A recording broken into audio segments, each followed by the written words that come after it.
마태복음 2장 19절부터 23절입니다. 같이 봉독합니다. 헤롯이 죽은 후에 주의 사자가 애굽에서 요셉에게 현몽하여 이르되 일어나 네가 그의 어머니를 데리고 이스라엘 땅으로 가라. 아기의 목숨을 찾던 자들이 죽었느니라. 지니 요셉이 일어나 아기와 그의 어머니를 데리고 이스라엘 땅으로 들어가니라.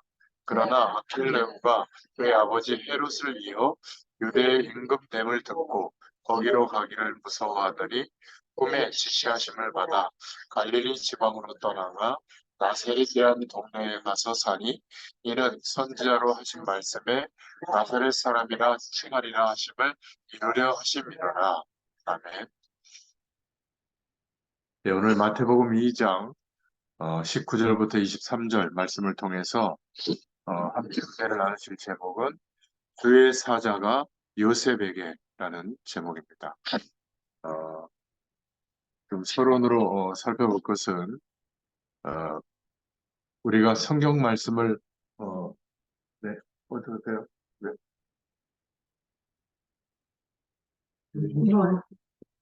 잠깐 들어오세요. 네. 왜요? 일단 그래요? 방에 잠깐 계시지 뭐 가시. 그래요? 가까운 데 계십니까? 예.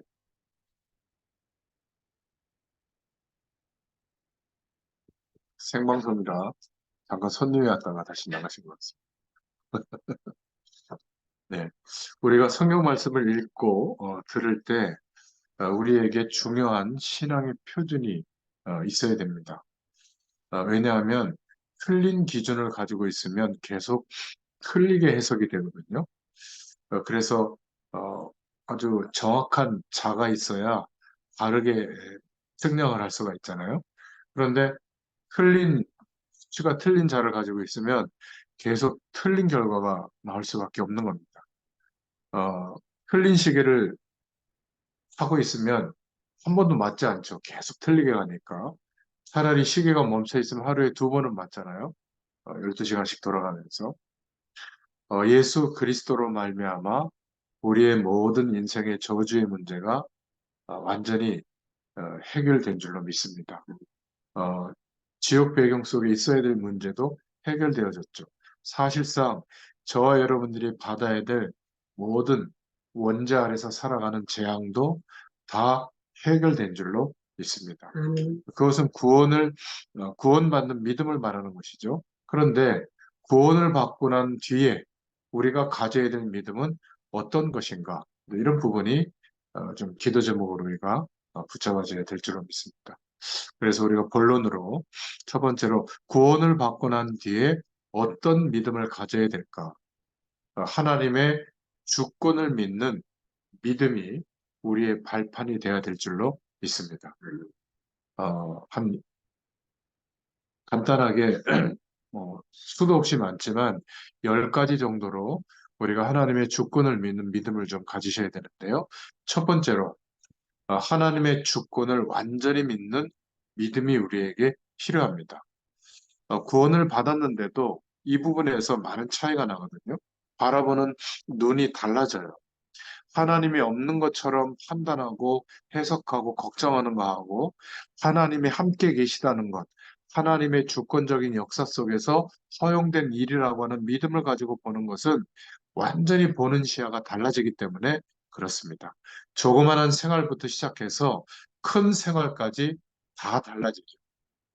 우리가 누군가와 만남을 가질 때도 하나님의 주권 속에서 이 만남을 주셨다고 생각하면 생각할 수 있는 부분이 굉장히 달라집니다.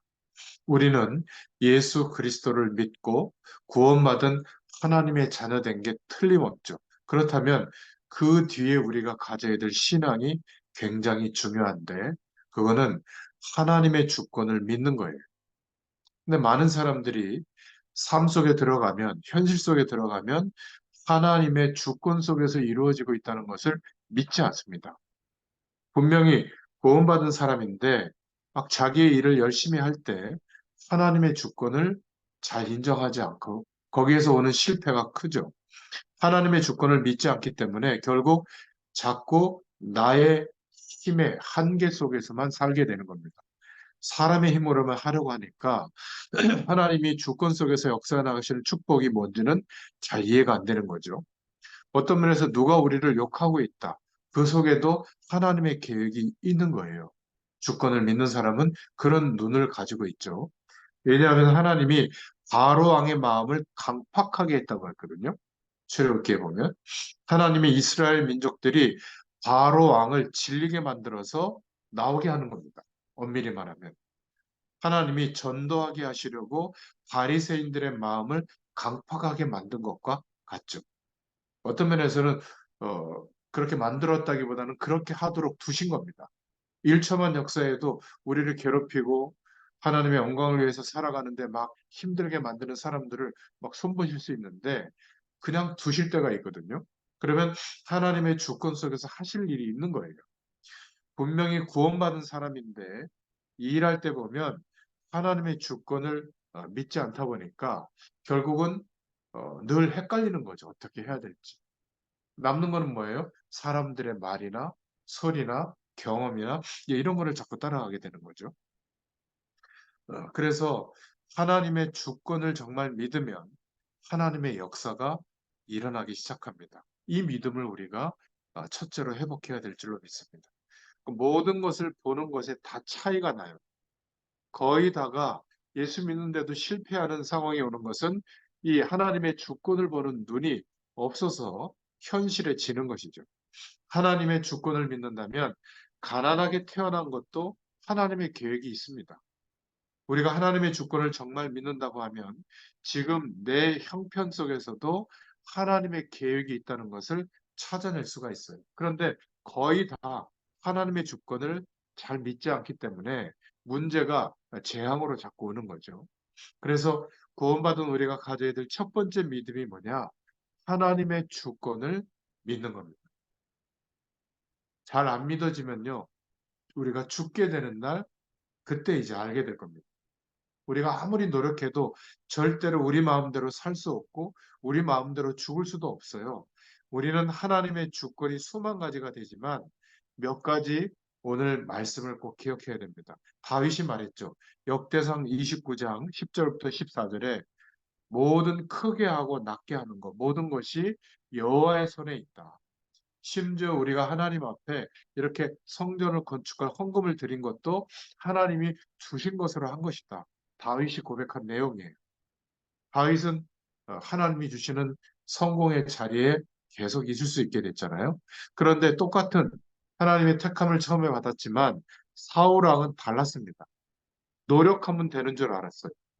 그러니까 다윗이 하나님의 부르심을 받았는데도 그걸 인정하지 않고 자기 아들을 왕시키려고 그냥 3, 40년 동안 그 몸부림만 친 겁니다. 결국은 귀신 들려 점치는 여인의 말을 듣다가 본인도 귀신 들리고 결국 자살로 마감하게 되죠. 그러나 다윗은 여러 가지 고난이 있었지만 하나님의 주권을 믿었습니다. 그런 사건도 있었잖아요. 사울 왕을 죽일 수 있는 기회가 두 번인가 왔지만 여호와께서 기름 부은 종을 손대지 않겠다. 이렇게 믿음을 보였습니다. 여기에서 굉장한 차이들이 나는 거죠. 여러분, 하나님은 지금도 분명히 살아계시고 우리와 함께 하십니다. 우리는 하나님의 주권을 믿어야 될 줄로 믿습니다. 자, 두 번째 우리가 가져야 될 주권적인 역사는 하나님께서는 그리스도를 통해서 하나님의 모든 것을 성취시키셨다. 말씀하신 내용을 우리에게 이루어 주셨다. 그 내용이 골로새서 1장 29절, 2장 2절부터 3절에 보면 나오죠. 그리스도를 통해서 하나님께서 하나님의 모든 언약을 성취시켜 주셨다. 세 번째 하나님의 주권적인 역사를 믿어야 될 것이 뭐냐면 믿는 자에게 틀림없이 하나님의 영, 성령으로 역사하실 것을 약속하셨습니다. 요한복음 14장 16절부터 17절에 지금까지는 내 이름으로 구하지 아니하였으나 구해라. 그러면 시행하리라. 사도행전 1장 8절에도 성령의 충만한 권능이 임하면 땅끝까지 증인으로 설 것이다. 우리는 이러한 주권적인 역사를 가장 중요한 믿음의 근거로 삼아야 될 줄로 믿습니다. 또 네 번째로 하나님의 말씀은 영원히 변하지 않고 반드시 성취된다는 사실이에요.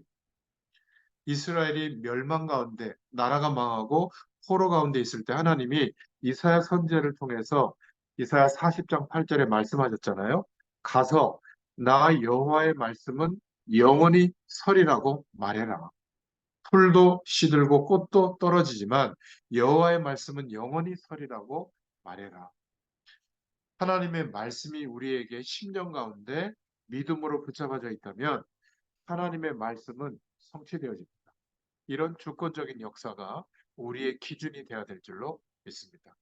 구원받고 난 이후에 이제 다섯 번째로 가져야 될 주권적인 역사에 대한 믿음은 구원받은 자 속에 우리 안에 성령으로 역사하실 것을 약속하셨어요. 우리의 겉모습이 변하는 게 아니라 우리의 신분이 바뀐 줄로 믿습니다. 어떻게요? 구별되어진 하나님의 백성이 된 거예요. 그래서 성도라고 합니다. 성도. 이것은 우리의 힘으로 바뀌어지는 게 아니죠.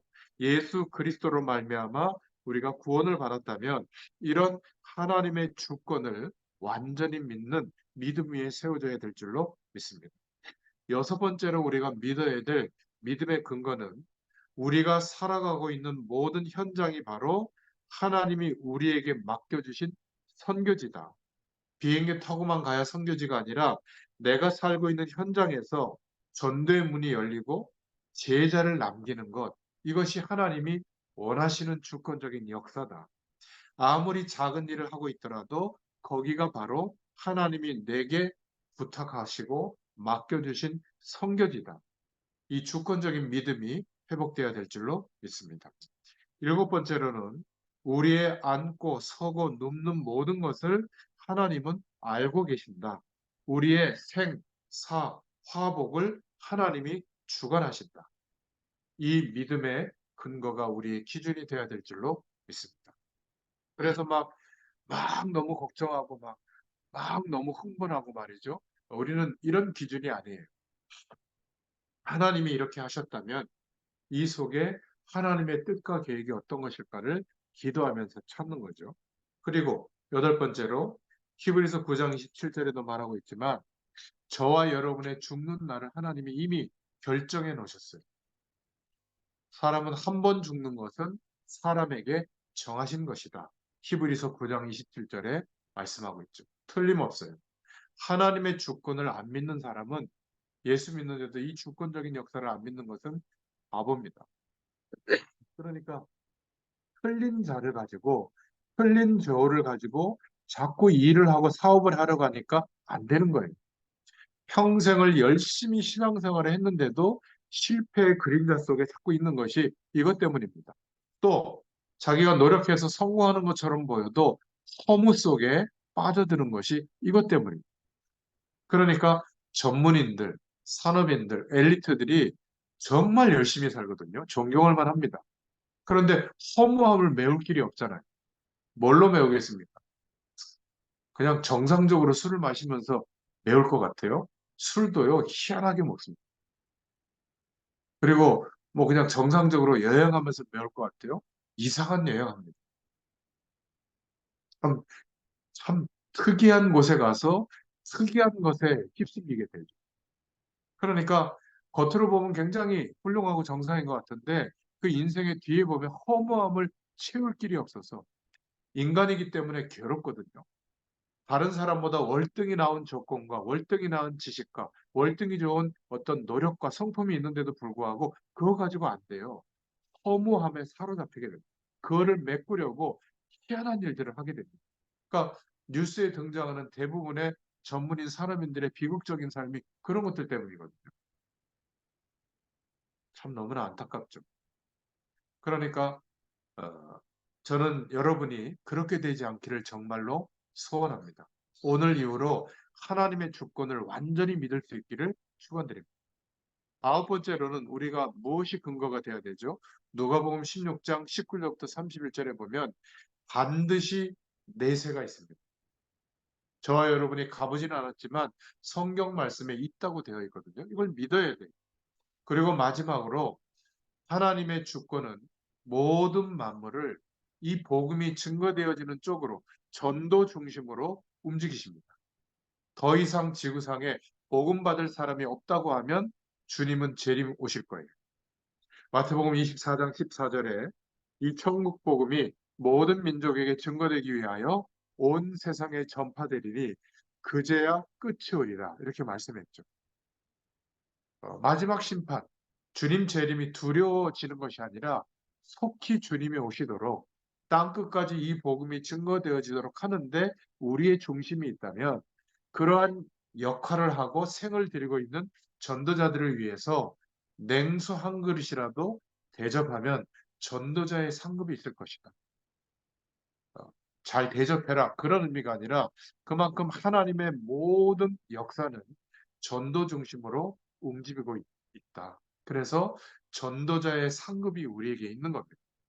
여러분들이 부족한 죄 종들을 위해서 기도해 주시고 또 물질로 후원하시고 또 어려움을 같이 아픔을 나누고 이런 것이 아무것도 아닌 것 같지만 사실 뭐 목회자들이 어디 가서 아르바이트 할 수도 없고요.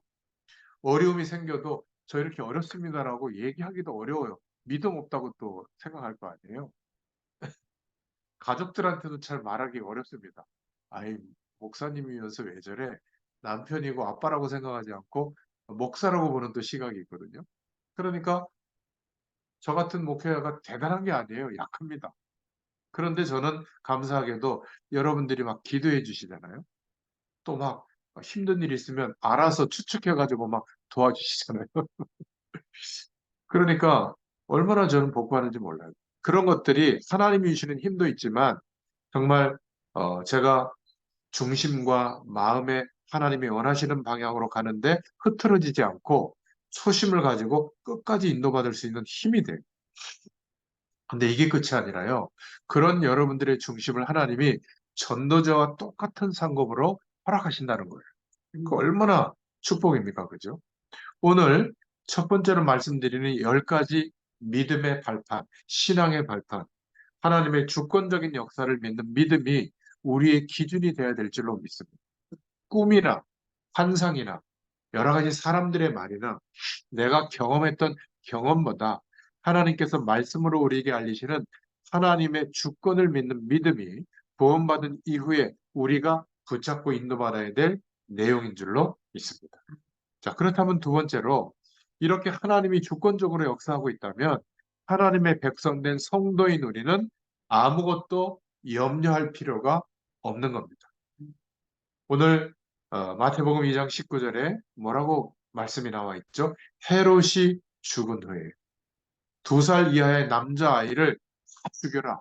왕권이 있으니까 뭐 무시무시하잖아요. 그런데 헤롯이 충이 먹어 죽었거든요. 벌레 한 마리를 보내니까. 주의 사자가 애굽에서 요셉에게 꿈을 통해서 알려주시죠. 그때는 이런 성경 말씀이 66권이 없으니까 하나님의 뜻을 알 수가 없으니 꿈을 통해서 알리신 거죠. 하나님은 헤롯 왕도 불러갈 수가 있는 겁니다.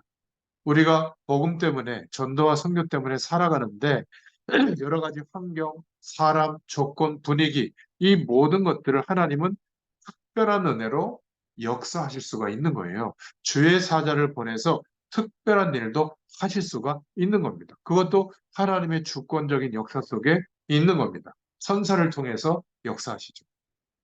하나님은 두 번째로 우리의 모든 삶을 주장하십니다. 심지어는 꿈꾸는 것까지도 하나님의 약속이 이루어지도록 주장하실 수도 있다. 하나님의 주권을 믿는 오늘부터 여러분들에게 있는 모든 문제가 풀리게 될 줄로 믿습니다. 하나님이 왜 내가 섬기는 교회를 나에게 허락하셨을까? 왜 여러분들은 지금 이 말씀을 듣고 있을까? 우리가 하나님의 주권을 안 믿으면 문제들이 해결될 수가 없죠. 그런데 하나님의 주권을 인정하는 순간부터 하나님께서 인도하시고 역사하시는 축복이 나타나게 되어 있어요. 하나님의 주권을 믿고 있다면 어떤 상황이 일어나도 일단 괜찮습니다. 하나님이 주권적인 역사 속에서 허락하신 일들이라면 하나님의 계획이 있겠죠. 그죠? 틀림없을 겁니다. 오늘 보니까 불신자들이 알지 못하는 귀중한 메시지가 나왔죠. 마태복음 2장 19절에 헤롯이 죽은 후에 주의 사자가 그랬습니다. 우리가 지금 이 시간 하나님의 말씀을 붙잡고 함께 은혜를 나누고 있는 이 순간에도 반드시 성경에 보면 앞서 주의 사자를 보내신 줄로 믿습니다. 이 축복이 없다면 기도할 이유도 없죠. 그건 내가 노력하는 게 낫잖아요. 이게 사실이라면 어떤 환경 속에서도 염려할 이유가 없는 겁니다. 우리는 이 사실을 믿기 때문에 정말 문제인데도 염려보다는 하나님께 기도하기 시작하죠. 이 사실을 알고 나면 먼저 잔머리를 쓰거나 수단을 쓰거나 이거는 정말 믿음이 없는 사람들이 벌이는 일입니다. 그거는 자기 자신을 오히려 더 자기 틀 안에 가두는 실패시키는 결과로 나타나게 되죠. 오늘 중대한 하나님의 약속을 붙잡을 수 있기를 바랍니다. 하나님은 우리의 삶을 완전히 주장하시는 가운데 꿈을 꾸게 해서라도 깨닫게 만드신다.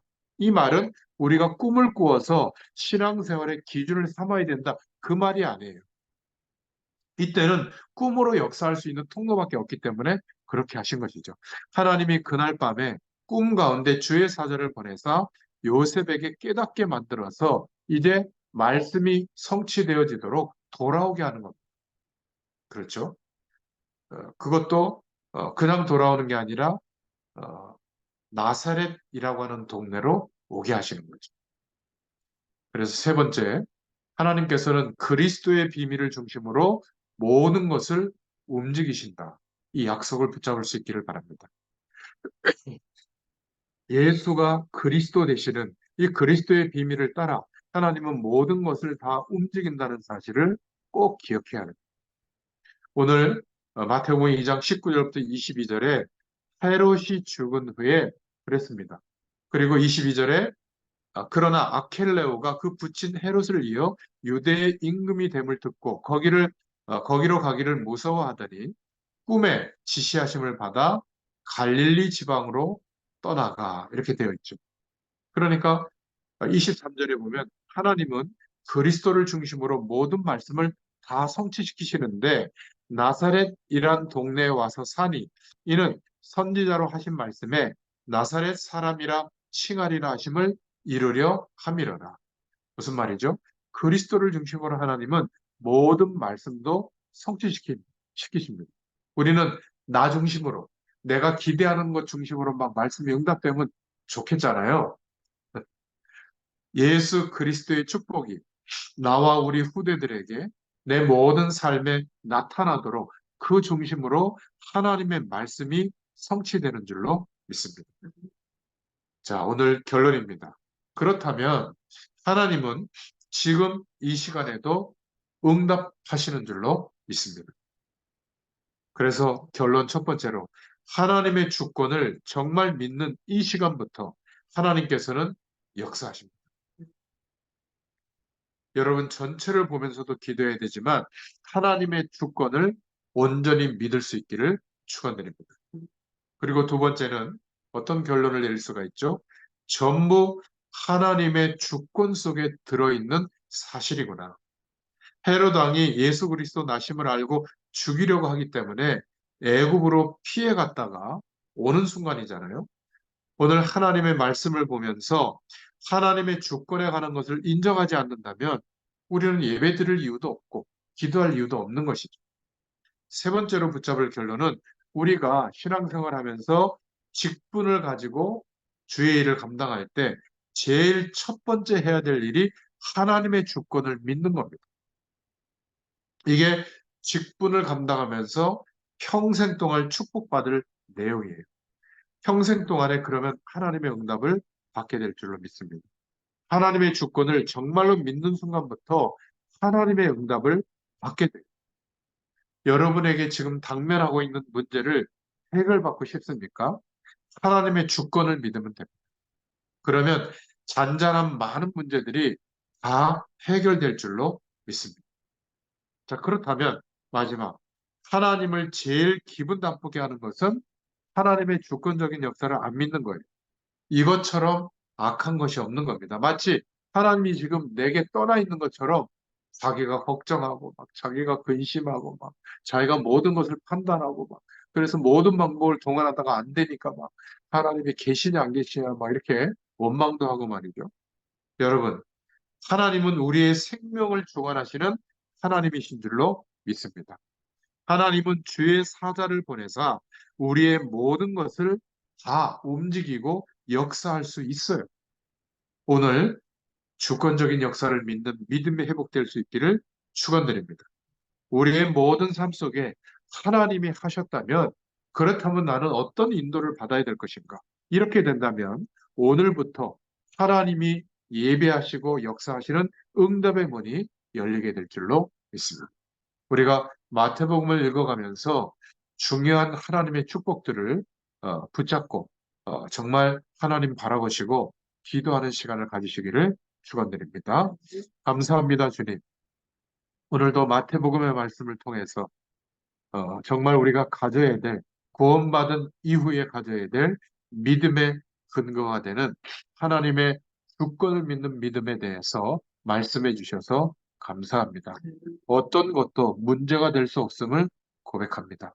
하나님의 말씀이 그리스도의 비밀을 중심으로 성취되어지고 역사한다는 것을 믿습니다. 이 주권을 통해서 하나님의 주권을 인정하는 배경 속에서 모든 것을 보게 하시고 성령의 인도를 받게 되도록 역사하여 주시옵소서. 예수님의 이름으로 기도드렸습니다. 아멘. 감사합니다.